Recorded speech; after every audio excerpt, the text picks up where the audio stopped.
दोस्तों स्वागत है इस सेशन में। इस सेशन में मैं कंटिन्यूटी और डिफरेंशियबिलिटी क्लास 12th मैथ्स का बहुत महत्वपूर्ण टॉपिक है।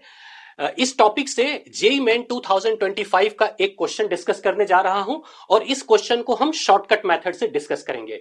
मैथ्स में शॉर्टकट मेथड्स पे काम करने से ड्यूरिंग द एग्जाम हर बच्चे को एक कॉम्पिटिटिव एडवांटेज मिलता है। तो इस टॉपिक से जो क्वेश्चन मैं डिस्कस करने जा रहा हूं that is the question, let this is the greatest integer function which has been given to us and m and n respectively be the numbers of the points where the function fx is equal to एक greatest integer function है और दूसरा modulus function. इस function का जो domain है that is -2 से 3, जिसमें से -2 और 3 को आपको एक्सक्लूड करना है। is not continuous and not differentiable then m plus n is equal to what। अब यदि मैं इन दोनों फंक्शन का ग्राफ बनाऊं, so let me take this as origin. This is going to be 1, here it is going to be 2, this side it is going to be 3 and this is going to be -1, here it is going to be -2। ध्यान रहे कि हमें 3 और -2 को exclude करना है।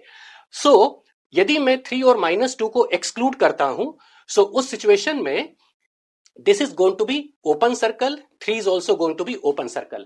अब जब हम ग्रेटेस्ट इंटीजर फंक्शन का ग्राफ बनाते हैं तो ग्रेटेस्ट इंटीजर फंक्शन -1 पे डिसकंटिन्यूअस होगा, 0 पे डिसकंटिन्यूअस होगा, 1 पे डिसकंटिन्यूअस होगा और 2 पर डिसकंटिन्यूअस होगा। This is the nature of the greatest integer function. और जहां तक मैं मॉड्यूलस फंक्शन की बात करता हूं तो मॉड्यूलस फंक्शन 2 पे कंटिन्यूअस तो होगा लेकिन 2 पे डिफरेंशिएबल नहीं होगा। तो इस तरह से इफ आई सी हियर, यहां पर जो fx है वो ग्रेटेस्ट इंटीजर फंक्शन और मॉड्यूलस फंक्शन दोनों फंक्शन का एडिशन है।